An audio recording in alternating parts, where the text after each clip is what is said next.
Welcome to the Financial Advisor Success Podcast, where you go behind the scenes with financial planner, speaker, and consultant Michael Kitces to hear stories of how leading financial advisors navigated the inevitable challenges that arise on the path to success and get insight from leading industry consultants about how to break through to the next level in your advisory business. And now here's your host, Michael Kitces. Welcome, everyone. Welcome to the 408th episode of the Financial Advisor Success Podcast. My guest on today's podcast is Maddi Keegan. Maddi's a financial advisor and director of operations of Frazier Financial, an RIA based in Columbus, Ohio that oversees $860 million in assets under management for 650 client households. What's unique about Maddi, though, is that after building a successful solo advisory firm, she then decided to merge her business with Frazier, a mid-sized RIA in her area where she negotiated for a stake in the business while stepping into both an advisor and operational leadership role where she could really have an impact in helping them scale to the next level. In this episode, we talk about how Maddi, after successfully establishing and building her own solo firm, made the decision to merge with a larger, but not too large firm, and negotiated the two-way street of sharing her knowledge while also absorbing the way of Frazier Financial. How Maddi charted the size and worth of her solo firm against Frazier's multi-advisor firm to allow for an equitable 18-month transition on-ramp into Frazier. And how Maddi's three non-negotiables of culture, equity, and base compensation shaped how Maddi negotiated a package that she felt acknowledged the full spectrum of her value from her existing clients to knowledge of business operations that she was bringing to the table. We also talk about Maddi's own unique journey from working at a Fortune 100 company to launching as a solo advisor to now being a director at her firm, including how as a solo, Maddi invested just $1,500 in improving her SEO strategy at the firm by leveraging better keywords and gathering Google reviews, and soon managed to get over 50% of her new prospects coming from Google instead of referrals. How Maddi's experience of mentoring, hiring, and eventually losing her first contractor-turned-employee made Maddi reflect on what she really wanted out of building her own firm and ultimately decide that she didn't really want to continue to build alone. And how Maddi explained her decision to close her business and merge with Frazier Financial to her existing clients, highlighting it as an expansion of resources and opportunities for them, ensuring that she was ultimately able to bring all but two of those clients along with her. And be certain to listen to the end, where Maddi shares how Frazier Financial positions at-cost tax preparation as a value proposition to clients who don't really need a further discount, but instead are just eager to delegate more. How Maddi looks to build out her firm's tech stack to get Frazier Financial through the dangerous middle of growing and scaling the business. And why Maddi believes that the most powerful thing an up-and-coming advisor can do is network and build good connections with those around them to open more doors, as she reflects on how being a volunteer leader at her local FPA chapter was the introduction that led her to the firm that she's at today. And so with that introduction, I hope you enjoyed this episode of the Financial Advisor Success Podcast with Maddi Keegan. Welcome, Maddi Keegan, to the Financial Advisor Success Podcast. Thanks so much for having me. Appreciate it. I'm really excited about today's conversation and exploring what to me is a really interesting dynamic in our industry that I feel like there's this sort of tendency and arc for advisors to skew towards independent channels over time. I think it's just some element of the longer that we do this, the more clarity we get about what we want to do and how we want to serve clients. And then you tend to skew towards places that give you more autonomy to kind of do what you want and serve clients the way that you believe that they should be served. And sometimes that leads to independent advisory firm channels. Sometimes that goes as far as like, I'm just going to hang my own shingle and literally do my own thing my own way. But I find as firms go out on that spectrum, rarely do they go back the other direction. Like very few advisors who hang their own shingle ever go back to work in mid or large sized firms once they've been out on their own. And I know you have followed a different path. Like you went out on your own, hung the shingle, did that for a while, and have now decided to merge back into a larger firm, or even I would say like a mid-sized firm, like just not one of the mega roll-ups, but like a local firm where you can actually be like a meaningful part of the business as a partner of the firm. And so I'm just excited to talk about like this journey and progression of like what leads you to go out and hang your own shingle, and then what leads you to make a change and say, I think I'd rather be a partner in a larger firm and not running my own shop at this point. Yeah, definitely a lot of twists and turns throughout my career. And it wasn't all part of the plan, but happy to chat through all that. So I think to get us started, why don't you just tell us about the advisory firm that you're in as it exists today? Like let's understand the context of the business now, and then we can talk a little bit about the kind of the journey and path in getting here. Sure. So the firm, it's called Frazier Financial Advisors. We're in Central Ohio. We have clients all over the country in more than 35 states, but we're centrally located here. All our folks are located here as well. We have 17 full-time people. We have a tax practice in-house. That's kind of a thing that I think is a little bit unique, is having that be part of our firm. And then in terms of, I know our industry uses AUM as a measure. So we have about 860 million under management. We really like to think about it, though, when we talk about it on our website or to our clients, about what the client investment profits are kind of what they've benefited in working with us. And so that number is 280 million at this point. We have some milestones out there that we like to share on that. Wait, what's 280 million? So that's client investment profits. So the net investment, and then where our AUM is today. So we talk about it to clients as their investment profits rather than what is our AUM. We don't really share our AUM necessarily with clients. Oh, interesting. So like looking back cumulatively of all the dollars that clients brought into the firm, uh, what if this maths out to be like they've deposited $580 million with you, and it's at 860 million today because you've grown that by $280 million cumulatively. That's right. That's right. Interesting. And so that's how you market it. That's how you put it out on your website as like firm positioning and value proposition. Yeah. We try to think about it from the client perspective and their lens, and not wanting to make it about us, but being able to make it about how we can help them over the long term. We got registered in 1997, and so kind of what that trajectory has looked like, and what we've been able to do for them and help them, with their retirement or what have you. So yeah, we're proud of that number. That's how we talk about it Eh, externally. I guess just my brain goes to this. I can't help but like, are there compliance challenges that crop up with that? Like, I feel like so many of us are used to talking about things like returns if you say any numbers, and obviously the SEC like really scrutinizes anytime you talk about anything returns related. Just have you had like compliance complications or implications from this, or has that worked fine for you? We have not, and I would say we also don't kind of position the conversation to say, like you can expect a certain amount of return. It's more of Right, just kind of right. look at what you've invested, and then look at like how we've helped you grow. Look at how our firm has helped you grow over the last 10, 20, 30 years. So no, we haven't had any issues with that as at this point. I mean, it there is sort of an interesting. It really doesn't promise any particular return or expectation, right? Which is like that's where regulators get really concerned. Just like here's a, as you said, like here's a cumulative impact report. Yeah. Interesting. And then how many clients is it just that the firm's serving overall? Yeah, so we have a little under 700 households. Some of those households are like family members of clients, or it's a little bit Yeah. probably overstated, but right around 700, a little less than 700 is how many households, kind of how we think about it.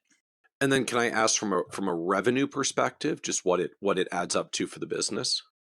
So I can tell you our fees from the advisory business are about 88 to 90% of our overall, because we do have that tax practice and a little bit of insurance. For 2024, we're projected to be around 7 million total, but that includes the other fees in Okay. there as well. So like a little you had now like a little over 6 million in like core advisory, and almost 1 million of tax and insurance and the other ancillary pieces that layer in. Yep. So I guess I'm curious from that perspective, like is tax like a small niche thing you do for some clients? Is it something that you do for all clients in the firm? Do you charge separately? Is it bundled in? Like how does it work as it's attached to the rest of the business? Yeah. So it is a separate fee. So our clients kind of pay us on the advisory side, and then they also pay us for the actual tax filing and preparation. We don't require our clients to use us for doing taxes. Most of our clients want to have kind of a one-stop shop and be able to do it all in one place. There's a lot of financial planning opportunities that come from tax planning. And so it's just kind of a nice thing to have. And so I would say that the majority of our clients do use our tax services, but it is not a requirement. And we tell them that day one. But we do, I will say, like the kind of talking through and doing tax efficiency planning is part of that, financial planning engagement that we have with you. And then separately, there's the filing fee every year that you would pay for the actual return to be done. So do you have a sense of how many clients use, or like how many returns you have to plow into during tax season every year? Yeah, I want to say, I don't know the exact number, but I want to say it was like a little over 500. Wow, returns that you prepared. So Yep. like Yep. a lot of returns. A That's lot a of lot of returns. returns. It is a busy, it is a busy, I was going to say entire year because we have a lot of extensions too. So it's a busy, busy office, especially around tax time. So what fee level do you set for this? So for the tax filing, it is really anywhere between 600 to 1500, depending on complexity. So we kind of look at, because we do have some small business owners that require a little bit of extra work, and if it's a larger business, it might be even a little bit more than that. But the vast majority of the clients kind of fall somewhere, and we tell them somewhere between 600 to 1500, with most clients kind of falling right around the $1,000 range for the tax prep and filing. Okay. And so it sounds like there's not any particular like discounting because you're a client of the firm. You get this favorable price. Like it sounds like you're just trying to quote it like just it is what it is. Like this is Yeah. the cost of the work given the stuff that's going on in your life. That's right. Yep. We're trying to compensate for the hours that our tax team is working. There are some nice synergies, being a tax client. So I think the clients do get some benefit in having both, a financial planning relationship and a tax relationship with us. But to your point, it's totally separate, and it's based on the hours that we work on that return.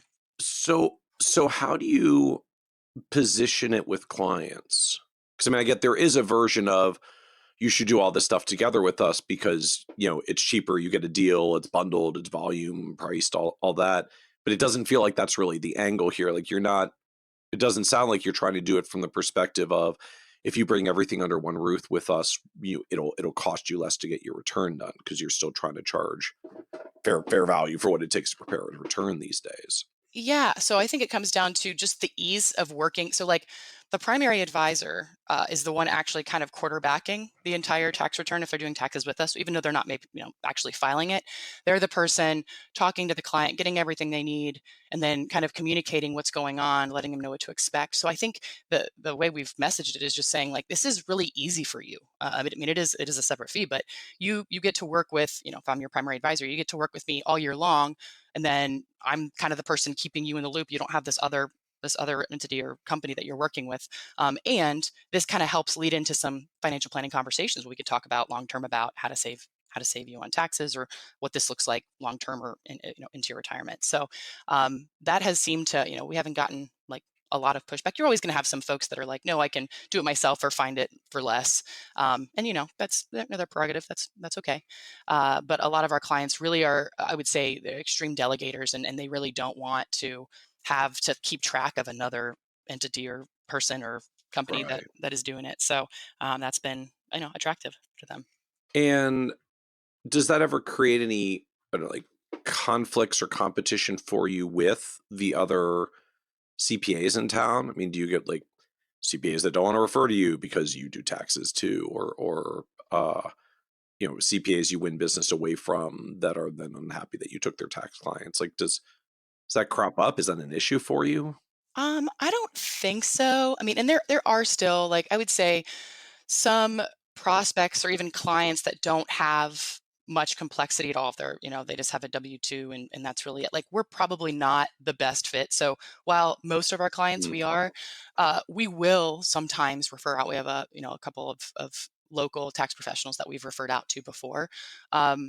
So I haven't really seen that myself personally, of that kind of, feeling the competition with other CPAs, because we're Interesting. also not trying to get any tax clients that are not our financial planning clients. So I should say, like, we don't put ourselves out there as, a tax firm trying to find clients. It's more of, we're a financial planning firm, and we have this nice service in-house and full-time tax professionals to help us with the planning.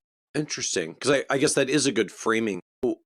So then, is there a mentality overall, just in how the firm thinks about the tax business in this context? Like, is it additional profits, because ultimately, like, tax business has some profitability to it? Like, do you just try to run it at a break even because you're hoping it retains more core clients? If it retains more core clients, it's more profitable to get retention there than it is to get profits on the tax business. Like, how do you think about it from the business end? Like, where does it fit into the picture? I think we think of it more of kind of a value add on the financial planning side. I don't know for certain, but I do think we profit a little bit. But I don't think we're thinking of it as a way to profit. Like, we're not thinking of it that way. We're thinking of it as, this is a really nice benefit to have this expertise in house to help us and our clients throughout the year. So I would say we're probably pretty close to a break even if I had to guess. Yeah. Well, I mean, I just think about it overall. I mean, even at hundreds of returns, if the average fee is around $1,000, like, it's a $500,000 business. If you're making 10 or 15% profitability on it, like, it's tens of thousands of dollars of profits. I mean, that's not a bad Yeah. thing, but, like, Yeah. Yeah. 500 returns is a lot of work to make tens of thousands of dollars of profits on a business that does like 6 million of AUM. Right. Right? Like, that, Right. that doesn't really feel like that becomes a big profitability engine at that point. Yeah, exactly. And it's why we also don't really want tax clients unless we're kind of doing the whole deal. So how do you handle this from a staffing perspective? Like, in-house, outsourced? Who does 500 Yeah. and plus returns? Yeah. So mostly in-house. We have three full-time tax professionals, one of which is our tax partner that kind of leads the tax team. And then during the actual tax season from January to April, we do have a couple of part-time contractors that come in to help just from January to April. But we do have three full-time staff, two of which are CPAs that are doing taxes for us. So, like, one tax partner, one CPA, and one, like, tax support Enrolled agent. professional? Yep, enrolled Okay, agent. So one. actually filing, but not a CPA. Okay. And so, like, what do they do the other 8 months of the year out of tax season? I mean, I say that tongue in cheek. There's extensions and other stuff, but just I feel like there's this mentality of, okay, tax season's really busy during tax season, but if you have full-time people, like, what do they do the other 8 months of the year? How do you Yeah. keep them busy and productive as a firm? So I would say, so we do a lot of extensions. We do have quite a few businesses that we're working with. So we really are working. I mean, right now, getting close to the 9:15 deadline for S corps, and then the 10:15 coming up. Like, our tax team is still working on some returns that are for 2023. So really, it takes us into the fall, and then, and I should say as well, we kind of position it with our clients as well. If there's any level of complexity, like, we're wanting to extend, it's not a bad thing as long as they know that that the payment is made, if they're going to owe, that it's done by April 15th. They're totally fine with that expectation. So we do extend. I wish I knew the exact number, but it's a large amount of our returns are extended in the first place. So they're working pretty Interesting. much through 10:15. Yeah, sorry. So priority wise, as you prepare, it's like the simple ones get done by April 15th, and everyone else just gets told, like, you're going to be on extension. We're going to spend the next 5 or 6 months Yep, getting this sorted out. Like, let's just prepare the expectation up front. that's right. That's right. And then the last couple of months, we are pretty heavy on, like, most of our primary advisors will know and want to do projections for their Right. clients. And so we do projections pretty much the last couple of months. The tax team is busy getting ready for the next tax year. So there is plenty of work to go around. Okay. So I guess I'm almost envisioning, like, three seasons, three uneven seasons for the tax team. You get January through April, we're in traditional tax prep cycle for April 15th. You get extension season, which is all the complex returns, which might be the majority of the returns. That runs another 6 months from mid-April to mid-October. And then you get like season 3 is a 2.5-month season of, okay, now let's do all the end of year tax projections for the loss harvesting, the gains harvesting, the Roth conversions, right? Like all that end Yep. of year tax planning stuff that we do that Yep. crops up there, and then you repeat the cycle. Yep. That's right. Interesting. And just like, has this, well, I guess, how long have you been doing the tax preparation internally? So this goes all the way back. Our founder, Jim Frazier, who started the RIA back in '97, he was a CPA turned advisor, and so he kind of started this with the tax practice, and then said like, "Oh, I can't help these clients that are showing me everything that's going on, Oh, in their tax return." He's like, they're talking about their broker. I could help them do this a little bit better." And so that's how he kind of decided ultimately to launch the RIA in '97. And so we have always had tax oh, tax in house. interesting. Yep, yep. So notwithstanding, I feel like this has become a more popular thing in recent years for firms looking to bring tax preparation in house. Like, this was a basically from the start for you because you're founded by a CPA who came over to the financial planning side. Yep, yep. Interesting. Which I guess also helps to clarify why you're not trying to grow it as a like standalone tax practice and tax business, because that's what Jim was leaving to make Yep, the advisory firm in the first place. So yep. thus the like, it's a wonderful value add for clients, but I'm not trying to scale up a tax practice because I left that to make an advisory firm. Yep. You'd have to ask him, but yes, that's my understanding. So now help us understand your path to Frazier. So what were you doing before, and how did you come to the firm? Yeah. So I had my own registered RIA, registered investment advisory firm, in Central Ohio, that I had started in 2019, Minerva Wealth Planning. And so I was kind of out there doing my own thing, and working with my clients. And I had no intention of, when I ended up joining them in 2023, in May of 2023. I never thought I would, not continue to work for myself and be able to kind of have flexibility and control everything and have my own business and own 100% of it. Like that was not the plan. But I had an employee for a couple of years when I was at Minerva Wealth Planning, and she ended up wanting to get out of the business completely, like didn't want to be in the business anymore, in the profession anymore, in October of 22. And Okay. so at that time, I was a few years into my business. I was finally getting some decent traction, getting quite a few clients per month. And so I was at a place where I was like, crap, like I I had this person that I thought was going to really kind of help me take this to the next level and become an advisor. Like she took the CFP track at Ohio State, and so before she started working for me, so I was like, this is great. We're gonna go forward and be able to work together. And then she was like, I don't want to do this anymore. And of course I was like, oh, are you sure? Like, how can I help develop you? This is a great profession to be in. And she's like, I just don't want to do this, and I want to move to Texas. And I was like, okay, like, great. I'm happy. I'll support you and still have a great relationship with her. But it did kind of bring me to this point of like this crossroads where I was like, okay, I'm bringing in too much for me to handle on my own. So I kind of started to figure out, like, do I hire a virtual assistant? Do I try to hire a paraplanner, a virtual paraplanner? Like, how do I solve this issue of getting too many, having too much to do and not being able to do it kind of on my own? And so that was in October.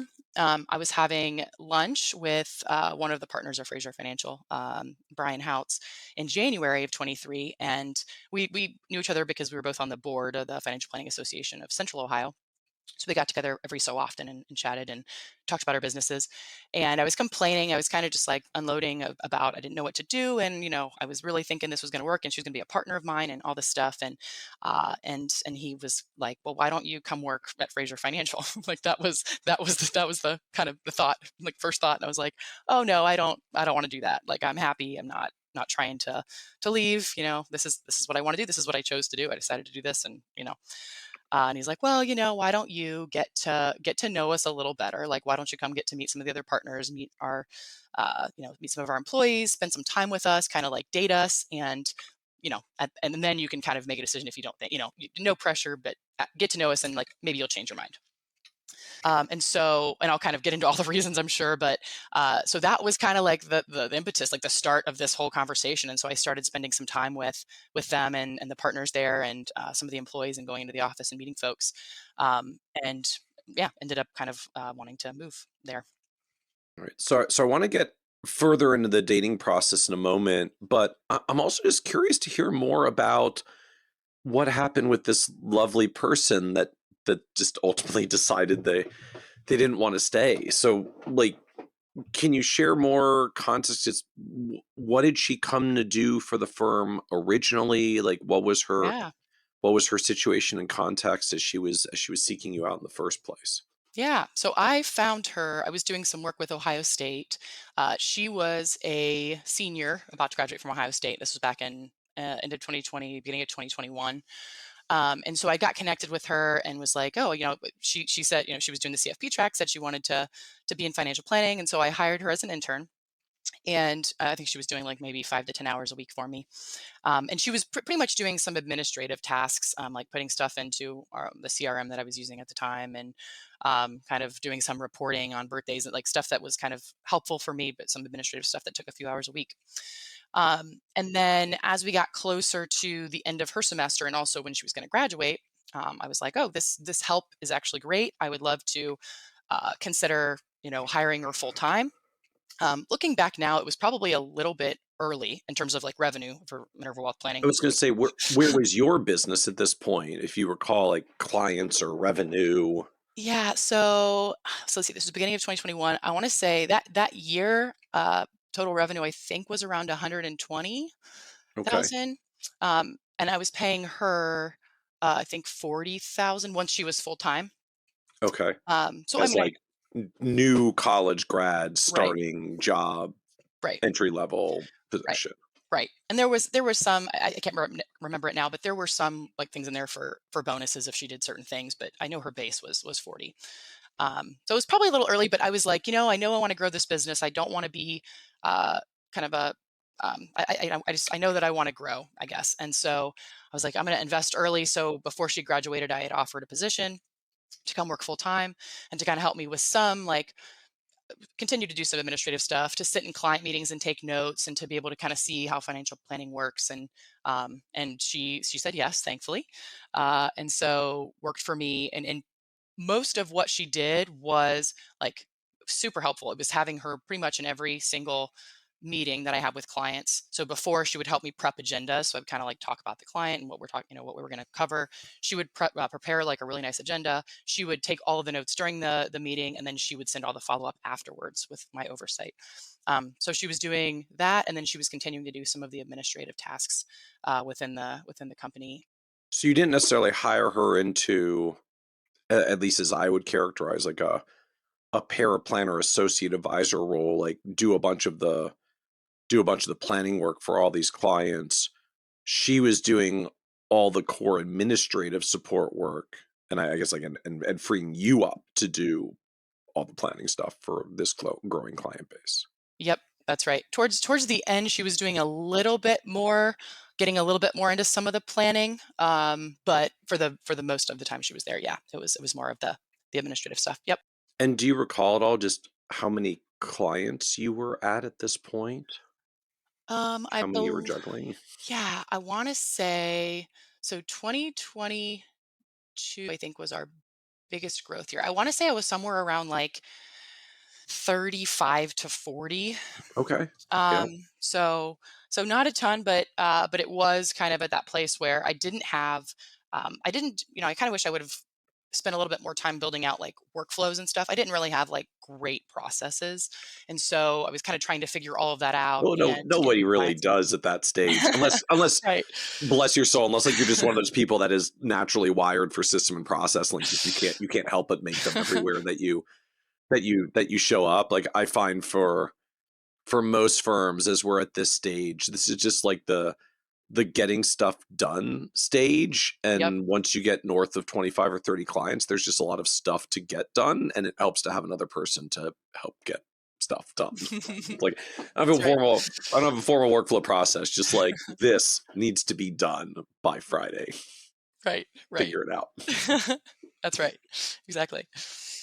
Okay. So you guys, I guess you go your first year with your getting stuff done person and it goes well. You continue the second year, and I think you said like 2022 was your bigger growth year. Is that like connected or coincidence? Like I got the That's person and it left me up to do more marketing and we grew more, or was this simply like the business was building momentum because you've been going several years now? I mean, probably a bit of both. I mean, I will tell you, I was spending a lot more time, and definitely in 2022, a lot more time prospecting or having conversations with prospecting Mhm. or being out Yeah. around there. So I think that kind of freeing me up to do that definitely had an impact. Definitely had an impact. But at the same time, and I can talk about this too, I did a little bit of um, marketing and SEO stuff with my firm around the same time, and ended up kind of having a little bit of spike of people reaching out to me online as well. So I think there's probably a combination of things. Ooh. What did you do that spiked people reaching out online? That sounds lovely. It wasn't, I mean, so I guess there were two different groups that I ended up hiring. And this was like, I mean, I wasn't spending a lot of money. It wasn't like super sophisticated or anything like that. But um, I had hired a local firm, um, Fit Simply. I can get the name. I can't remember. They're local here to Central Ohio, but they basically helped me rewrite my website, and so they kind of made it sound a lot better than what I could have done on my own. And we actually added in this kind of interesting thing that I got a lot of traction with, which was you could request like a less than 5 minute video from me. And you would put in a couple of factors. So, like, I think it was like your first name, your income, what investment assets you have, like a couple of basic things about yourself. And then I would create a kind of an educational, and I would call it an educational video. I can't give advice, and I had all the Right. disclosures saying I can't give advice. But it was kind of this quick video where I could, lock eyes virtually, obviously not real time, but lock Right. eyes with these people and say, hi, like, thanks for submitting your information. I see that you don't have any type of investment assets, but you have this high income. Like, it'd be, maybe you should think about what you're doing with excess dollars. Like, it was kind of just a little educational series. And so they had encouraged me to put that Ooh, on the website. And that was, yeah, I was getting more of that coming in. That was an interesting interesting. idea. So I get it, right? Just prospects at the end of the day are just trying to figure out like, are you a good person? Can I trust you? Can I relate to you? Like, are you gonna explain things well that I like working with you? And so they get a taste Yeah. in their individual contexts and circumstances, Yep. not advice, etc. But like they get a little bit in their specific context and circumstances to figure out, okay, when Maddie talks to me, does this feel like someone that I would want to be in an ongoing advice relationship with? Yep. That's So right. I'm presuming then, you send the video and then there's some follow-up of like, and if you'd like to work together on an ongoing basis, Yeah. please go here to fill out a prospect meeting. Yep, that's exactly right. It was to get something scheduled just to chat real time with them. And that had the people meeting the first time after that video was pretty high. I mean, I would say 80 to 90% of people that got a video would set up the next meeting. Ultimately, getting to the finish line of signing on wasn't that high, but but getting to the next step was very high. And then a decent chunk ended up also signing up.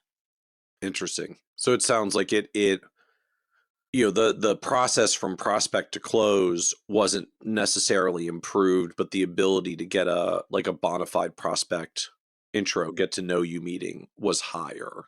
Yep. Yep. Okay. Very cool. Yeah, yeah. So Very that cool. was one of the things I did, and then the other thing I did right around there was I hired another local firm, Upward Digital Marketing, to do just an SEO audit. And so it was super inexpensive. Like, at the time, like I said, I didn't want to spend a ton of money. I think it was like $500.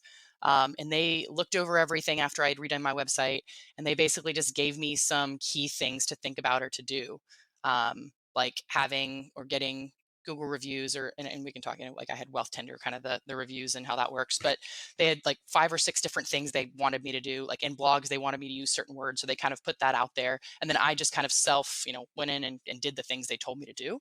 And so towards the probably last 6 months to a year, I would say a lot of the people that were coming to me were not referrals. They were people from Google or from the website, or they were not referrals, which is kind of uncommon in the in our industry. So, so what were the, so then can you explain a little more? Like, what were the SEO things you were doing that like seem to have actually had an impact and literally were making referrals or making results? Or sorry, making not referrals, making Google searches. Definitely reviews was a huge one. So I had gotten I'm not sure if people out there have heard of Wealth Tender, but it kind of allows you to check the box on all the rules around testimonials and for our profession. And so I had adopted Wealth Tender, and then I also requested my every single client to fill out a Google review. And so made sure that I had all my I's dotted and T's crossed on making sure that I wasn't, cherry picking and everybody got access to it, and just had asked everybody to do that. That was probably the biggest from what I recall. That was kind of the biggest thing that I did that helped get. Be, because then people are like, they're searching for your firm, they find the Google reviews. Yep. I think the guy that I worked with for SEO, I think he even emailed me. I was looking back through my emails, and I went from like the top of page 3 on Google to like the top of page 2 within, I mean, it was a short period of time. There were some keywords. I mean, financial advisor, kind of some of the main ones, but putting woman, like putting woman owned, or putting like something about women, like a lot of Oh, people found me and wanted to work with a woman. I also kind of had a little bit of a small niche within my firm of working with small business owners. And so there was some language I'd put in there about being a woman owned business and working with small businesses and women owned small businesses. So there were a couple different kind of words I tried to put into the website, as well as in your blogs. If you kind of, and again, I'm not going to speak intelligently to this, my SEO person certainly could, but they gave me some kind of specific things to do with words, and kind of continuing to add those to different blog posts so that it would kind of pull you further up on that search list. and and I guess just curious, like, how do you know it was the Google reviews that were working? I mean, were you literally finding prospects come in and say like, I wanted to reach out to you because I saw you had really good Google reviews, and like that, there it is. It wasn't super precise. I did ask every prospect how they found me, and about 50% of them were saying they found me on Google. Okay. There were a few that were saying that they had seen that I had good reviews. I can't remember the exact amount, but that wasn't like the primary driver. But it was very clearly, I remember being surprised kind of towards the end of being at Minerva Wealth Planning, that so many people that were coming to me were virtual from all over the country and were finding me on Google. And it wasn't, um, yeah, it wasn't. And this is all for like a $500 SEO audit, and then just doing the things that they said. Yeah. I mean, I think part of it maybe was just luck too, because I don't know that that's normal. How people can expect that. But I think I spent like 1,000 on the website design, and then I spent like 500 on the SEO stuff. So not a significant amount of Okay. investment. So growth is picking up. So what happened to your wonderful person? I know. I'm so sad. And like I said, I'm still friends with her. I still love her, but Yay. she wanted to she kind of sat me down, and I think it was September or October of 22, and was like, hey, I don't want this to, you or the firm or your feelings, but I kind of want to explore something else. I don't think I want to do this anymore. And of course, my initial reaction was, oh, like, well, I'm probably, if you're a business owner, like you don't have a ton of time to train. I'm probably not doing a good enough job training you or getting you to do the things that you want to do. Like, how can I be, helping you see Right, how right, great right. this profession is? Like, how can I be training you more? Um, and she's like, no, that's not it. I just like want to get out of the industry completely. And so I was like, okay, like what? And she actually wanted to go into a music career. That's like what she moved to do. So very different, very, very different Okay. than what the plan was. So it was just one of those situations. Part of me still thinks like I could have done a better job of integrating her into the business. But at the end of the day, she really wanted to move to Texas and explore kind of doing a record deal and being able to do music. And so of course I supported that, but was very sad. And she did continue to work for me a couple of hours a week as a virtual assistant, kind of as a contractor after that, for a few months. because it helped her out and also continued to help me out. She just wasn't doing as much of the planning stuff in the client meetings because she wasn't available all the time. Right. So this just feels like one of those, we go to college for a thing and then we do the thing for a little while after college and then we decide that's not actually the thing that we wanted to do with our lives. Like just one of those, like, I think so. I think so. I mean, I went to college for political science, so I have no judgment. I thought I was going to be doing something totally yeah, different than I financial was a planning. psych major theater minor. Like, here we are. Yep. Hmm. Yep. So I think that's it. Maybe she'll get back into the industry. I'd be happy to have her back, but or we'd be happy to have her back. But for now, it sounds like she's doing something else. So what was it that, like, as you came through that to say, hey, this Frazier conversation seems interesting, as opposed to, well, I guess I got to go find another one. I can just go hire another Ohio State grad, or try some different hiring strategy if that wasn't the one that you were happy with. Yeah, I think that kind of initial like, okay, this might be worth exploring is Brian, who ended up being the person that kind of talked me into coming to Fraser, or met with me initially. I had known him for a few years, so I think it was a little bit different of like, okay, I trust this person. I've worked with him on, the Financial Planning Association board. He's been very like every time we met, he was like an open book about what he does for clients, what the firm does for clients, like shared every and anything with me. And I had kind of to give a little backstory to this, I had a couple of different conversations with a couple of other different firms throughout my career and while I was with Minerva Wealth Planning about joining them. And they were kind of out of the blue people I didn't know very well. And that ended up not going anywhere. It was kind of crappy. And so this was the first time that it was a person that I knew knew very fairly well, and kind of that gave me at least to explore what it could look like. I kind of was like, I think I even told him like, I don't think this is going to work. I don't really want to do this, but I'll at least have conversations with you and your team and learn from you, and I'll share. I'm an open book as well. I'll share everything I'm doing and how I'm doing it, and so that's kind of where it went next. So I think you when you were describing this further, you kind of framed it as a dating process. So what was the dating process like? Like, what Yeah. did you do to try to figure out, is this the firm I want to merge into after I've been getting momentum being out on my own? Yeah, there were quite a few meetings, probably January, February, March of we would just sit in a room and like just they would pull up like tech stack, for example, like so all the tech they were using, and he would just show me like what their process looks like, what type of technology. So one other thing that's kind of different about us is that we manage assets held away, so we claim custody. So he would show me like, okay, this buy-all tool. This is how we aggregate assets and bring this in, and here's how we help our clients with whatever their held away assets. And so it became like almost a review of their business and how they do things so that I could get a sense of how would that fit with my business.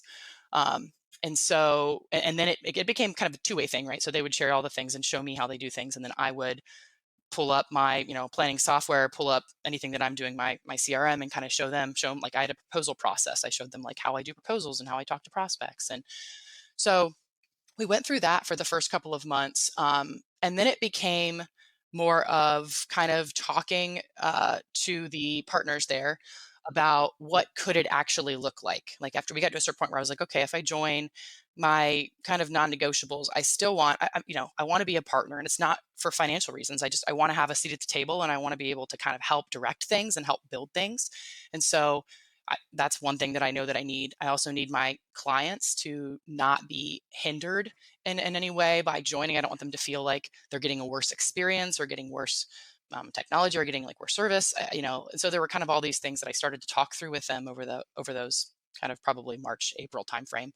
Um, and then and then we did some kind of off-site personal meetings as well. So like I had dinner with all the partners, and my husband came, and their spouses came, and we kind of got to know each other outside of the office.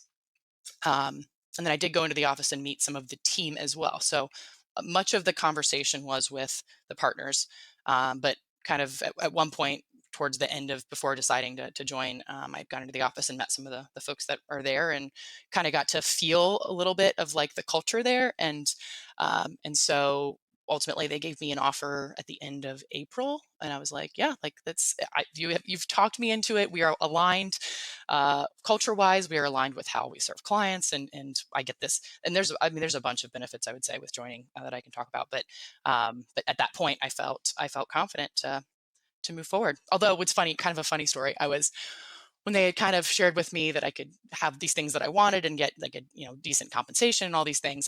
My mom is also an executive in finance, and I had called her for advice and was like, okay, they're giving me all these things that I want, and they're like super kind, and I like spending time with them, and I like working with them.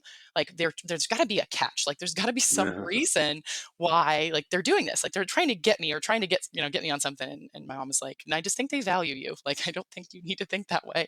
You can. And I'm a pretty like optimistic and trusting person, but I was just a little hesitant that it felt so good, and it felt like they did value me. So that's when I ultimately decided to join. Was like end of April, beginning of May. So now help us understand, like, what were the non-negotiables, the like things that really were the line in the sand for you about what it was going to take for a merger to work? Sure. So there were a couple things that I had stated to them. One was I definitely wanted to be an equity partner.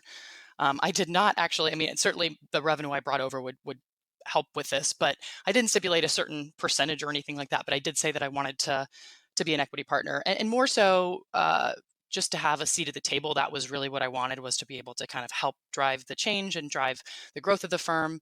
And so that was one of my non-negotiables.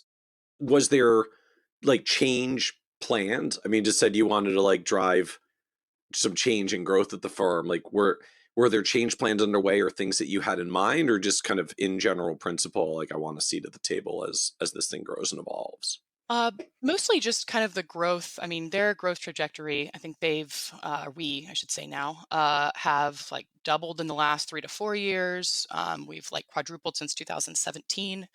And so I kind of just saw that this was going from, and we are in that dangerous middle that I know people have talked about on the podcast before.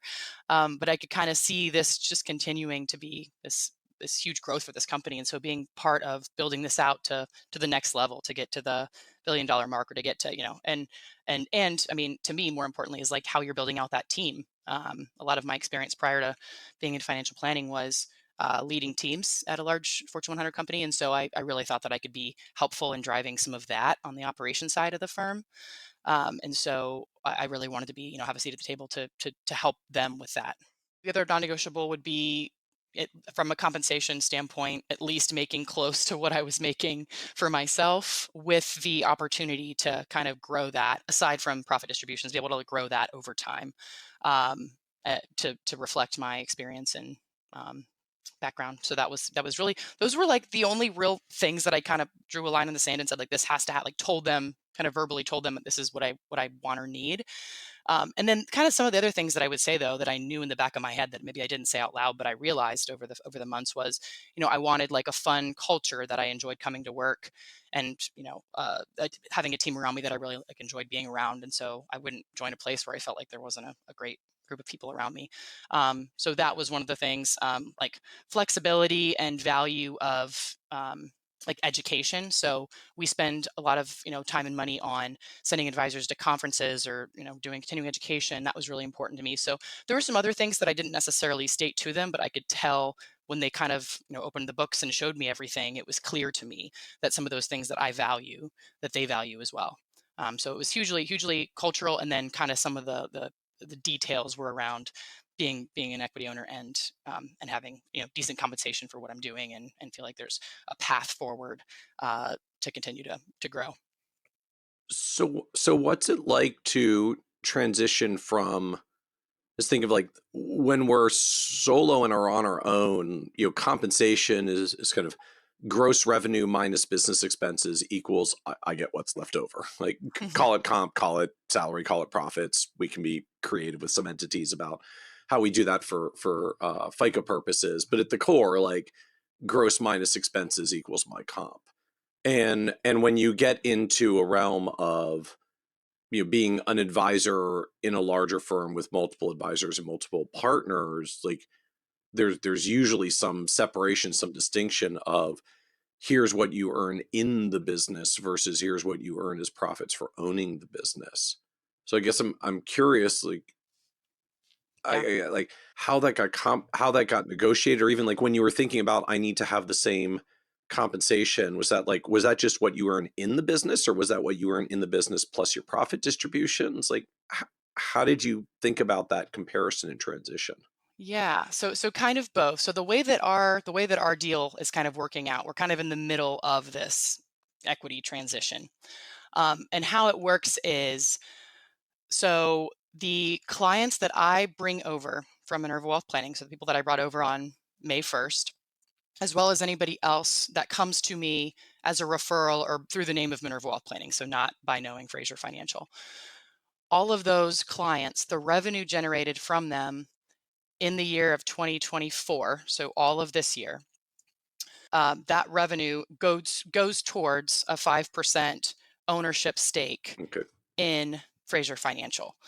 So that gets me the equity piece, and then I have to make up the difference between our multiples, which I'm happy to talk about. So that's kind of how I get the long-term profit distribution separate from compensation for doing the work every day. So that's kind of the profit piece, and then compensation piece. I did want to make sure that my actual wages were in line with what I was doing and the types of clients I was working with, and so that was part of it as well. Like I'll continue to have W-2 wages as an advisor in the firm, and then also we have like team bonus and partner bonus as well. That's part of that, based on performance of the company, and performance of you and what you're delivering to the firm. So that's all kind of the regular compensation, but those profits won't be. So technically 1/1 of 25 is when my revenue from Minerva Wealth Planning will then purchase shares of Frazier Financial, and I'll be eligible to start getting those profit distributions of 5% of profits going forward, kind of outside of the comp discussion. Oh, interesting. So even though you, like, nominally you merged and did the deal last year in May of 2023, that through the year of 2024, it sounds like the your original Minerva practice is still kind of running like it's like its own phantom revenue, P&L profitability That's right. that you get paid from, and it's not really treated as literally like part of the core, where you're simply getting your Frazier financial profit distributions until 2025, That's when right. you're That's right. more than 18 months into the deal. That's right. So And help I us understand, just how did that come about? Yeah, so I kind of backstory on that. I really wanted like day one to walk in as partner. Like that was what I don't know if it was ego or what, but I kind of wanted to walk in and have all these things that I said I wanted.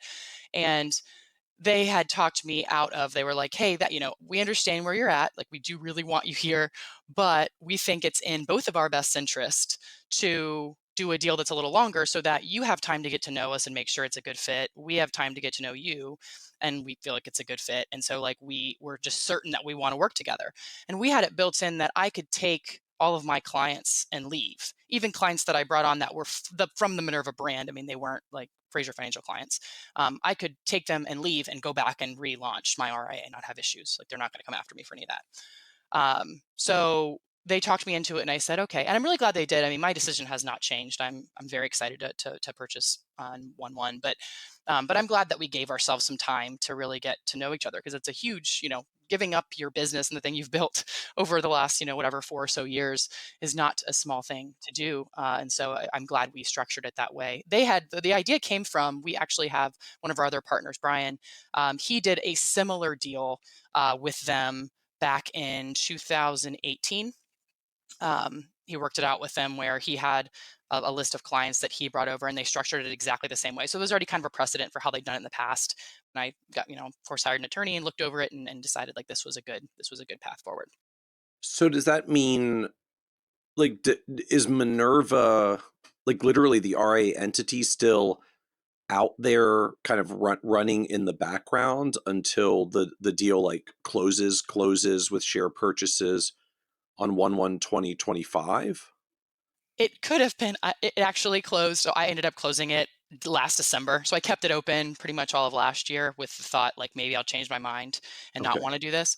And ultimately, like in December, I told the partners too, I was like, I'm certain of where things are at. I love the team. I love the clients I'm working with, and I love how we're serving them. So I'm going to go ahead and shut it down. So I would have to kind of relaunch if I decided to do that. But I did shut it down in December of last year. Okay.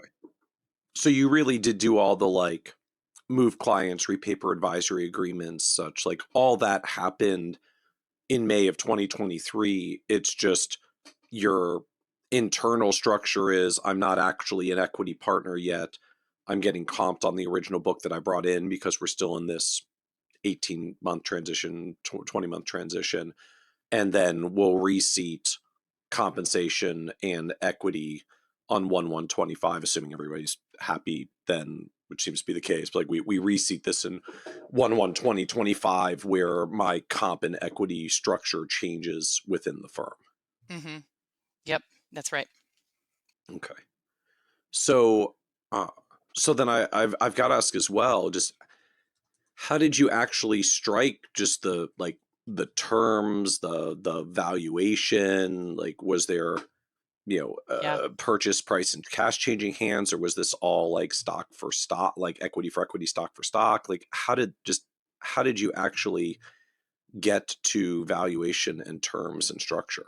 Yeah. So our CFO, who's also our tax partner, he kind of tracks, at least for Frazier Financial, how they value, and they've done some. I think they've gotten some outside valuation done as well. But he has kind of how they value themselves to kind of give you the way that we think about it multiple wise. So they gave me a 1.5 multiple, and I am buying them at 2 times. So pretty steep. I mean, in my opinion, it felt like a pretty good deal with me being such a small solopreneur and having a large firm giving me a 2, and probably externally would not be. It was discounted for somebody kind of working in the company and coming up that way.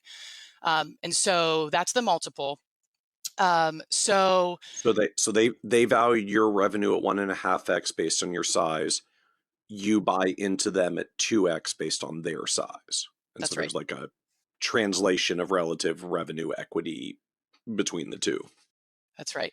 And then any of the clients that I have brought on, uh, like because of the Minerva Wealth Planning name, but after joining them, so not didn't bring them with me, they will bonus me out for that. So it'll be just kind of like ordinary income tax treatment uh, for that.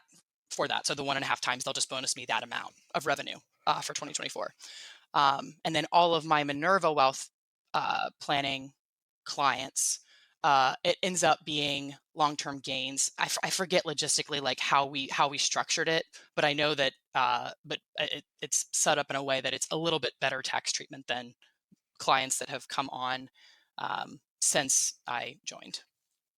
And when do these numbers get struck? I mean, is this like your revenue when you joined last May and their revenue when they joined last May to do the pricing of the shares, or is all this really delayed until 1/1/25? And when we get there, it's like 1.5 times your 2024 revenue, 2 times their 2024 revenue, because you're still in this transition period. Yeah, it's the latter. So it's we have in Tamarack, we use Tamarack for reporting. We're able to like separate out anybody that I brought over. So the actual revenue dollars through 12/31. So technically, it's still kind of going. If I brought in other clients from Minerva, it's still kind of that additional revenue can be added to that. But yeah, we're actually using 2024 numbers after 12/31 for that figure. Okay. And then how does it work compensation wise from there? Like, are you a revenue based compensation firm? Are you a like salary and bonus because the rest comes from profits as an owner? Like, how is your comp get restruck after the equity transition happens? Yeah, so it is a salary and bonus. So actually, one of the things I love about us is all of our team, all of our advisors, everybody that works at Frazier Financial are on a salary and bonus based on top line growth and then their performance personally. So that will continue to be kind of the a large part of the compensation. And then for me, there will be a profit distribution based on my 5%. on top of that. So I'll have my, my regular wages for being an advisor and the director of operations, and then I'll have a bonus depending on how I do and how much growth the firm has. That's quarterly, and then I'll have profit distributions that are paid out over the year as well. So as you get into this like post transition stage, so you just help us understand like what are your roles and responsibilities now? Like what is the like the final shaping of the position for you as it stands today? Yeah. So still probably about 60 to 70% of my time is being a primary advisor. So that's the language that we use, just kind of meaning the primary person that is working with a particular client. That is, of course, the clients that I brought over from Minerva Wealth Planning, as well as I've been taking on some new clients that come through to Frazier. So that will continue to be my within my role for a while, I would imagine. The other part of that is really the director of ops. For example, some of the things right now that I'd be kind of overseeing are like our tech stack. Like we're looking at, we have, Salesforce as our CRM, but we're kind of continuing to look for ways that we can get more streamlined and efficient. And so I'm kind of driving some things there to try to help us get there with workflows and things like that. As well as that's just one example, but really any of our tech stack. Um, Also kind of helping with, and this is kind of a more of an office management type thing or hospitality management type thing, but like, when we have IT issues, like coordinating with our IT team, making sure things in the office are running smoothly. Our office manager is, keeping things looking great and greeting clients really well, and all of those things that kind of come with the hospitality management. I should say also HR. So kind of that piece of it as well, making sure that people have access and understand what benefits we offer our employees and getting them kind of enrolled and talking about it every year. Um, we do some like offsites and team building things, so kind of coordinating all of those things continues to be, and then billing is a big one that kind of falls under the operations umbrella. So the other part of my time is spent kind of in those areas and trying to learn. So over the last year and a half, it's been a lot of me trying to learn, those areas and how Fraser Financial does them. I was going to ask, like, is there team support around this right now, or is this all on your shoulders, like tech stack, IT, HR, billing? There's a ton of team support, especially because I'm still so new to some of the technology that Fraser Financial uses. So, like for example, I learned how when I did billing for us for a few months, so that I knew how to do that, and because we had a maternity leave, so it worked out. But I am no longer doing the billing every month. I'm kind of overseeing it, and if there's an issue or outstanding accounts receivable or something, then I might get involved. But I'll kind of continue to kind of in the future oversee a little bit more. But I'm yeah, kind of a combo of the team helping and me doing a little bit of it too. And I guess from your perspective, the firm's perspective, what changes as this goes from director of ops to COO? Like what's the distinction there for you? Yeah, I think it is kind of more so overseeing and being more strategic, like not being so in the weeds on, like for example, looking at, like I'm using billing because we just talked about it, like billing as an example, looking at that every month and trying to figure out what's going on. It's more of like, what is the next thing we're trying to accomplish? How can we, like, we have some challenges, for example, with because we manage assets held away and we rely on aggregation software.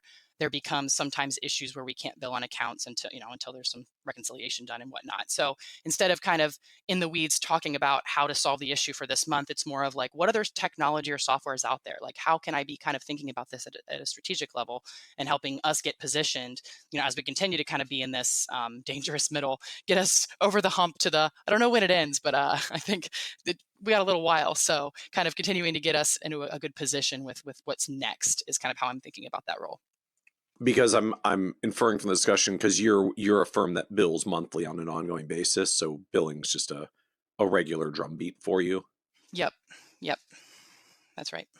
I'm just curious why monthly as opposed to quarterly or other intervals.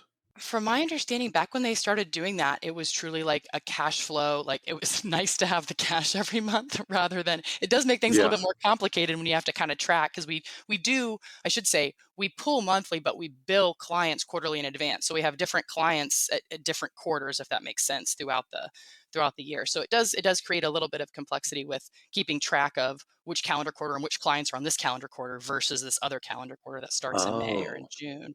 Okay, so you're not actually billing like 1/12 of your fee every month, 12 months of the year. You're billing clients quarterly, but I guess you bill roughly, well, a third of the clients quarterly on January, April, July, Yep. October going through, and then a third of the clients are on the February quarterly cycle, and then a third of the clients are on the March quarterly cycle. So like they're all staggered, which means about 1/12 of your revenue comes in every month, but not because everybody's being billed 1/12. Clients are quarterly on staggered cycles. Yep, exactly. Okay. And then it smooths out cash flow. Yes. And that being the reasoning is, yep, there's cash coming in every Okay. month. Okay. Okay.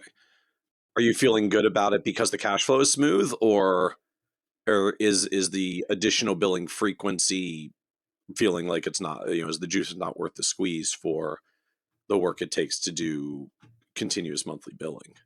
Yeah, it is definitely a beast. I will say it's working. I would say totally to the credit of our team. So one of the ladies on our team, Emily, does our billing, and it's working well because she does it. But it is a ton of hours, so it is something that we're always kind of looking for. How do we improve this process? I don't think that would result in us not kind of having this set up where we do have this kind of cash flow coming in every month, so that gives us comfort and flexibility to invest in the business if we need to.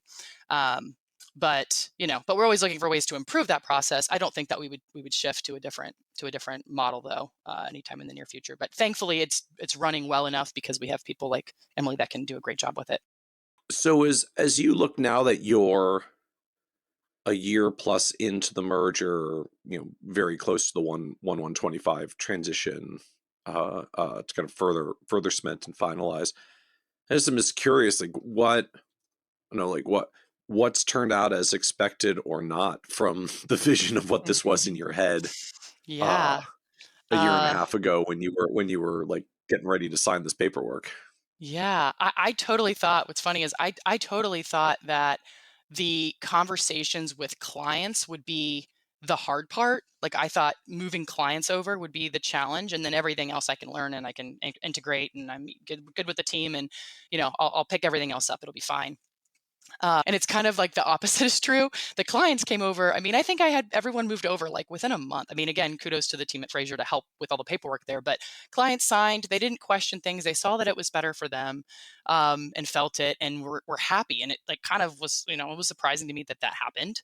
Um, and then the part of kind of learning, I don't think I kind of fully understood the challenge of learning. And I'm still, I mean, I've been in financial services my entire career, but I've been in financial planning since 2017. So I'm still, not new, but somewhat still learning a lot about financial planning. So I'm learning that, and then coming into a brand new business, supporting a team kind of in a new role, and then trying to learn how to do financial planning with a totally new set of procedures and of different tech that they're using, and meeting structure, and a whole new story. Like I had to learn how to tell the story. I'm doing many of our prospect meetings now. I'm doing, and so I have to be able to speak intelligently about what we Right. do and why we are who we are. And so I don't think I gave enough. Like I didn't think that it was going to be so much of my time and energy, um, to learn all that. It was way harder than I thought it would be.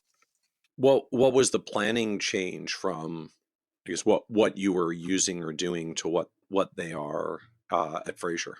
Yeah, so I was using Rate Capital with Minerva Wealth Planning. I still actually have it. They've been so supportive of me kind of taking my time and slowly transitioning over. So I still even have some folks on Rate Capital, but they use Money Guide Pro, and so it's been an adjustment. I will say what's interesting is I think clients actually kind of liked the like when we're starting to get into the conversations about, hey, we're kind of switching technology. They seem a little excited by like there's this new thing that we get to walk through again and talk through again, because maybe it's been 2 or 3 years since we've done that with Maddie, like the clients that came over with me. So I guess that's good. But that's sorry, that the long way of saying going from Rate Capital to Money Guide Pro. Any other like tech changes that were particularly surprising? I guess I like either disruptive to the bad or like beneficial to the good. Um, I would say I do love that we use Tamarack for our client portals. Um, and for all of our like reporting and trading and all of that. And I do What were you using previously? I was really so I had kind of a weird setup. So I had maybe I should have mentioned this with Minerva Wealth Planning. I had a TAMP that I had hired, so I did not do the investment management in-house. It Okay. was a totally separate thing, and clients paid for it separately. Like it was not part of my planning fee. I used a company called GeoWealth. They're great. I still love them. Yep. They're a boutique firm in Chicago, and so they had their own. I think it was I can't remember what the like back end software was, but they had their own kind of portal that Yeah, they had yeah. created. GeoWealth built their Yeah. own tech. Yep. So so clients would use that if they wanted to go in and see reporting. That's where I would go Okay. in to request how their funds were going to be invested, that type of thing. So it makes it easier because we also have an investment team in house at Frazier Financial. But I do like the Tamarack setup a lot better. I like how simple the client portal is. I think it drives good conversations with clients. So I'm really enjoying that. That's been a big shift that I do actually think is going well. So so does that mean from the client end, when you went through the merger to Frazier, like does this show up as a fee reduction for them because they were paying Minerva fees plus GeoWealth fees because you assess them separately? But if Frazier does everything in house with investment team and Tamarack in house, like you quote unquote just pay the Frazier fee. Did Yeah, that actually add up differently or favorably for clients at that point? for many it did. And I should mention too with Minerva Wealth Planning, I did just a flat fee. I did not do so like GeoWealth took their fee. I didn't do any AUM on that. With Frazier Financial, 1% of what we are managing helps get you to that minimum fee. So like a lot of my clients were paying $3,600 with Minerva Wealth Planning, kind of like out of pocket for that for financial planning. Now, because we're managing it in-house, we have, their IRAs or their Roth IRAs, whatever. 1% of the accounts that they have are going towards that minimum fee. So yes, I mean what you're saying for many of my clients, it was actually they're paying a little bit less because of the structure of having this minimum fee structure and having like part of their investments go towards it, subsidize it. So then wait, so what was the fee structure at Minerva then? Like how did you do it there between investment fees, planning fees, minimums, GeoWealth versus Minerva? Like how did it work there? Yeah. So it changed a little bit over time. Of course, usually you start a little bit lower to. As these things do. Yep. That's right. You're not sure if you're going to get paid enough to, or if you deserve this much and that type of thing. But ultimately, kind of the last couple of years, my fee structure was 3,600 a year for a couple, and it was like $3,000 for an individual. There was a tiny bit of a premium in hours. I tried to kind of equate it to how many hours I was planning to work with them for over the year. That's kind of how I backed into it with it, assuming like $200 an hour for my compensation for that. Um, so minimum fee for a lot of the clients that I had was 3,600. So they were paying that just monthly through advice pay. And then separately, if they had investments, I would like tell them, I'd love to be able to kind of help you with that. And I have this great kind of almost an extension of me and my team, this group that I work with, GeoWealth, and they're gonna be able to like do the actual trades and make sure that you're, getting rebalanced and all the things that need to happen with your accounts. They're the ones doing that. And so they have at the time, I'm not sure if it's changed, but at the time it was 25 basis points. And they have their own like proprietary like strategies and models, and they also have others on their platform as well. And I used a couple of different ones, but I mostly used their proprietary ones. Um, and so it was just them, the client would just pay directly out of the accounts, the point, 25 basis points, and pay me separately. So you didn't have an investment man, like you didn't have an AUM fee at all on your end. You were a planning fee and Yep, GeoWealth was a basis point charge for the portfolio. yep, that's right. Okay.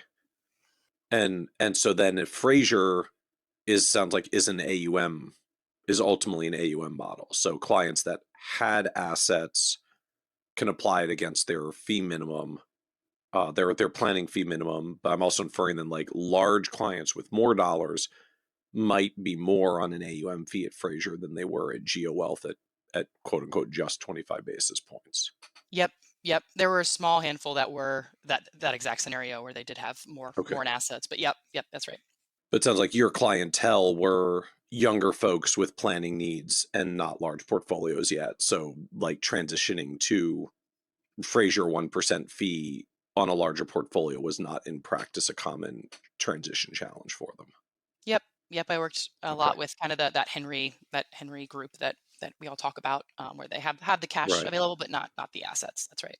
Interesting. Interesting. So just like it kind of lines up well for the context of the merger. As they accumulate wealth over time, they kind of naturally grow towards viability of an AUM model anyways. They just Yep. really have more assets to manage over time. But the transition was pretty straightforward because you were charging enough in planning fees to cover what an AUM fee would have to cover anyways. It's the cost to service clients Yep. by whatever Yep. means you're going to pay for it. There's a Right. certain amount you gotta Right. pay to get financial planning service. Right. I've actually been asked that a couple times of, you were flat fee and now you're AUM, like what, how do you think about that? And I was never flat fee because I didn't believe in the AUM model. It was more of I needed to solve for these folks that are, similar to my age that are young, they don't have a ton of, Right. of assets. And so here's how to do that. I think Frazier has done a great job of kind of going to the next level. I love the way they do it where we still have a minimum fee because we got to get paid to do the good planning work we do. But you can, over time, you can use the assets that you do have, and then over time, kind of build on that until you're kind of, at that level where you are, rich or have the cash or have the investments. I mean, Okay. Oh, right. Because if I'm in the old model, I was paying you $3,600 for a couple and a geo wealth fee, small yep, fee, but like I had an and. Whereas on Frazier, uh, my AUM fee effectively goes directly against my planning fee. It goes against my minimum. Like yep, yep, I'm already making a dent in the minimum with any assets that I have at Frazier. yep. And so in practice, were there challenges like explaining to clients this change in fee model, in structure, in flat fee versus AUM? Like how did that conversation go with clients? Yeah, surprisingly, a lot better than I thought it would. I mean, I think during the transition, I think I want to say I lost one or two clients directly related to like, okay, we don't really want to do that. The only comment I really heard was, I was this kind of small like women-owned business, and so they were a little bit concerned about me joining this kind of larger firm, and so that was a little bit of the conversation that I had, but that was such a small percentage of people, and at the end of the day, I only lost like two people or two households. Everyone else was like, and I explained it was certainly I positioned it as which is true that I was going to have more support, like the team approach that we have. All of us are very willing to be helpful. So if something happens to me or I can't be there, they want to call. Like there's somebody in the office there that can support them. Right. The of course the tax piece being huge too for some of my clients. Certainly not some the ones that are many of the Henrys, but there were some clients where over the long term they saw the benefit of having even just having the knowledge in the office, right? Just having access to a tax professional to ask questions and be around. They saw that being a great thing, as well as being able to manage assets held away. Like if I wasn't doing that at Minerva Wealth Planning, now we do their 401ks and that any of those types of things. So I think I positioned it in a way where they said, I trust you and you're making a sound decision based on what you see here, and I understand that, and yeah, we'll sign.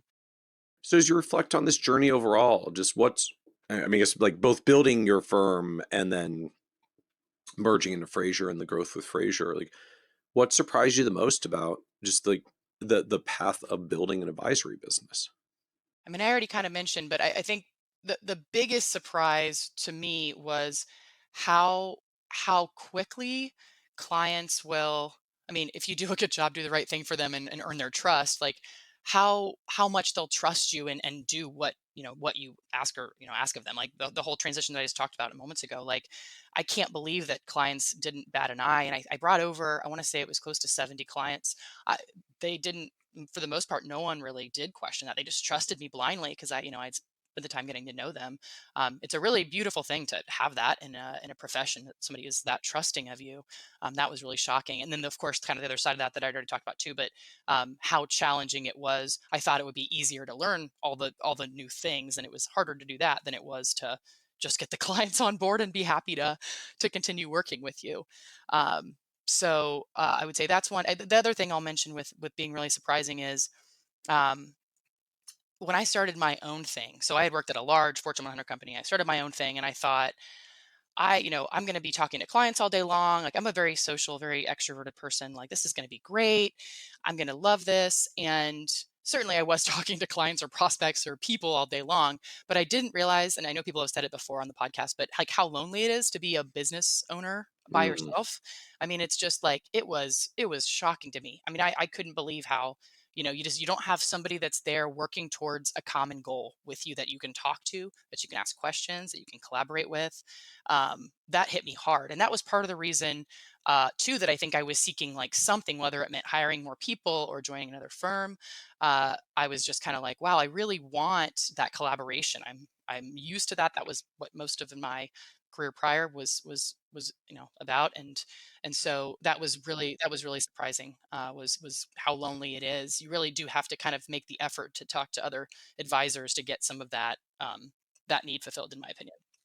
so what was the low point for you on this journey? Oh, there are many low points. I feel like, dude, not many, but I guess my point is, I think that people experience low points now, last few years, but also all throughout life. I think there'll probably be more.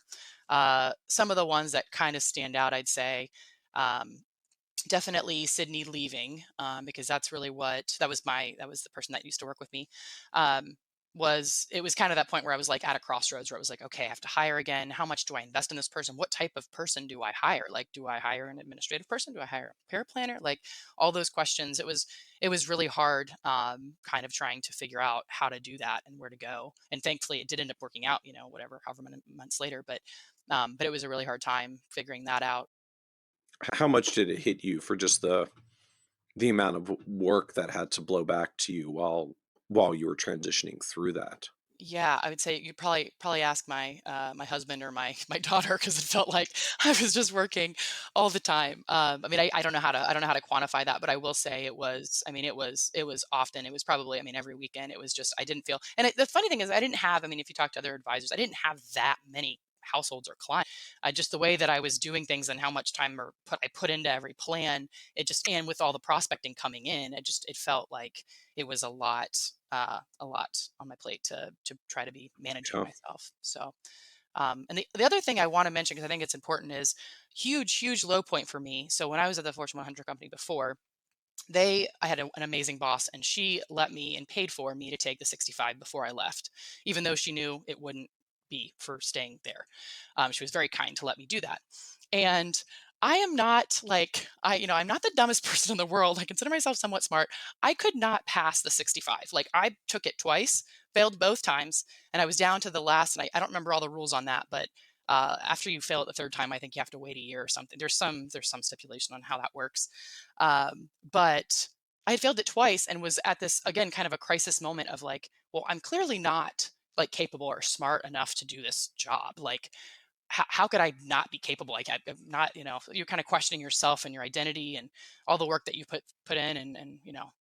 I'm struck by that. Just I know, like, I mean, by background, you have your MBA, you have your CFP marks, like you've done a lot of studying things. Yeah. Yeah. No, I don't know. I don't know what it was, if it was like what it was, but that 65 killed me. I usually test okay, or test well, but that was the one exam that I could not get through. And I had decided at that point, Michael, like, I am going out to do financial planning from my previous career. Like, I'm going to go do it now.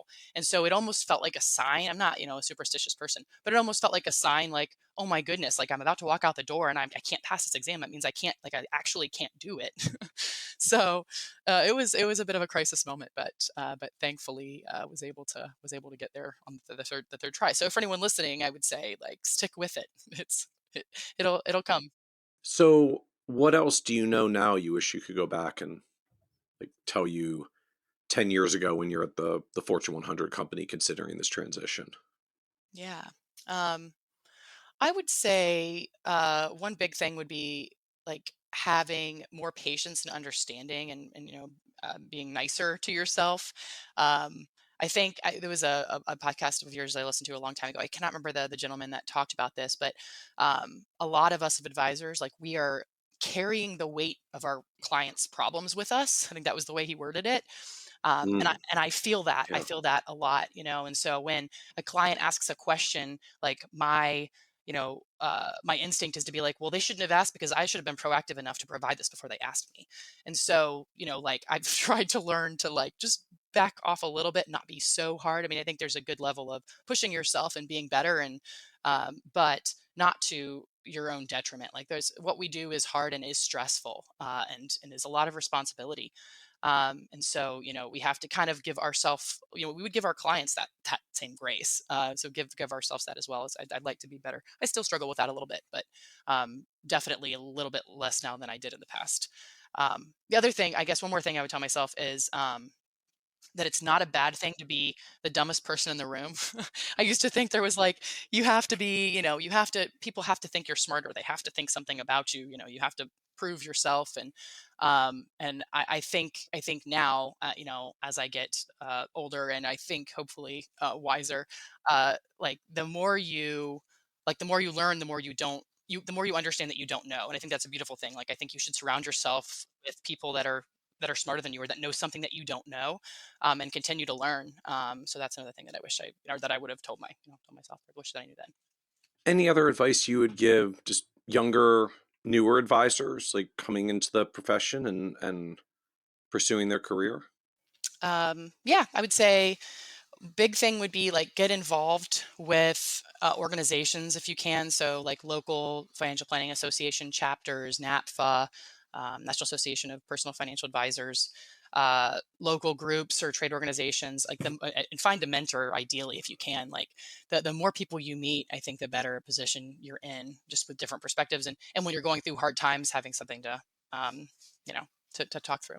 Well, I guess I'm struck. I mean, ultimately, the outcome with Frazier and all the good stuff that's happened thereafter, like that came from being on your FPA, your local FPA chapter board, right? That's Like right. that's where it That's started. right. That's right. I would actually go as far as saying that I think every job or role that I've ever had has been somewhat related to like my connecting or networking, or, and I know people don't love the word networking. It's not to get something out of it, but just naturally putting yourself in a position to meet a bunch of people in your profession or even outside of your profession. It does create a lot of value. I think all of my experiences has been due to that in most part.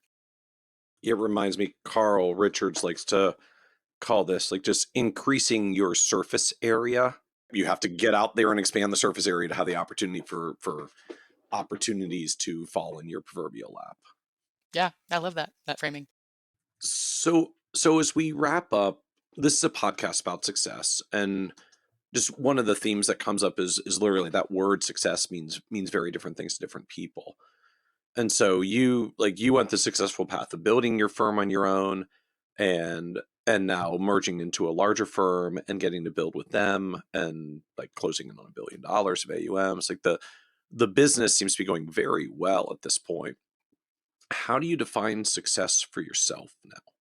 Knew this question was coming. Been thinking about it a lot, and I'm kind of a dork about how I think about success and goals, and that I'm fairly structured with that. So every year, and I'm also a believer that I think my goals and objectives change often. At least they do for me. Probably not for everybody, but they change often for me. So I do kind of that cliche exercise of every year, probably around the first of the year, sit down and try to figure out like what is important to me. And it usually is between two different arenas. So there's personal, and then there are professional, the kind of professional arena. And so the way I think about success is I kind of create all of these different objectives for both personal and professional. And then I want to see that I'm like tracking. I have specific kind of goals and tactics for each of those. I want to see that I'm tracking towards meeting that overall objective. So to give you an example of one, so like on the personal side, I have a goal of feeling healthier and more vibrant. And then I have like this nice template I'm happy to share with folks. It's pretty easy to make, but I have the objective and then I have why. And so under why I would have sustained living, ability to travel, feel good, look good, avoid future health costs. And then I have specific goals, three specific goals for that specific objective. And so those go across personal, family, relationships, and work. And community involvement. So I have six different kind of overall objectives and then goals for each of those. And so really what I'm defining as success is looking back at that on a regular basis and saying like I've made some progress. I don't expect to be perfect and meet every single goal, Right. but I do want to see that I'm looking at this, thinking about it, it's top of mind, and I'm working towards that. And I've done this now the last few years, and I'll tell you, like, some of the goals stay exactly the same. So there is consistency in what I'm trying to accomplish there. And so I am seeing or feeling some of that success. So that's kind of how I think about it. But it's a moving target. Every year you also get new goals and things you want to improve on. And you said there's actually like a template that you have for this that you'd be willing to share out? Yeah, I created it. It's super simple, like Excel template, but it allows you to kind of break it down between personal, professional into objectives, and then the why behind the objective. Very cool. Very cool. So for folks that are listening, this is episode 408. So if you go to kitces.com/408, we'll have a link in the show notes to, I don't know, Maddi, what do you call it? Like I call it the objectives template. the objectives template. All right. We will have the objectives template in the show notes. So kitces.com/408. So where, I guess just to wrap up, I'm curious, like what else is on the objectives list right now? Like what's the focus for you right now? Yeah. So on the personal end, it's about kind of health. So I have some different things, workout wise, meal wise, like intermittent fasting, things like that I'm trying to accomplish on that realm. Continuing to learn and foster creativity. So trying to take Spanish lessons and read every month, and pick up piano is kind of one of those things. Connect more with loved ones. So scheduling time with people or family I haven't seen is kind of part of that. Starting and maintaining therapy, which I had not done prior to this year, actually, but I think it's really important for people. So that was kind of on the personal realm. Those are some of those goals. On the professional side, leaving a legacy with the Financial Planning Association. So I'm currently the president of that organization this year for Central Ohio, and so wanting to do something to further improve that organization at the local level is what I would like to. And there's some specific things like satisfaction surveys and events and things. Expanding my knowledge in financial planning, so kind of continuing education and conference schedules, and then improving our FFA operations. So some specifics around improving technology, not having so much outstanding accounts receivable, like that type of thing specifically, in that realm. Very cool. And so you said like every year this gets updated, some stay, some move on, and new goals come in, and that's an annual process for you. That's right. And I don't expect 100%. So I've told myself like basically 80% of these goals is kind of what I'm shooting for every year. But yes, that's right. Yep. Well, I love it. I love it. Well, thank you so much, Maddi, for joining us on the Financial Advisor Success Podcast. Want even more ideas, tools, and resources on how to break through to the next level of success as a financial advisor? Check out the leading financial planning industry blog, Nerd's Eye View, at www.kitces.com, where Michael covers the latest practice management trends and financial planning strategies. And by joining the members section, you can earn IMCA and CFP continuing education credits, along with exclusive member content. Get it all now at www.kitces.com.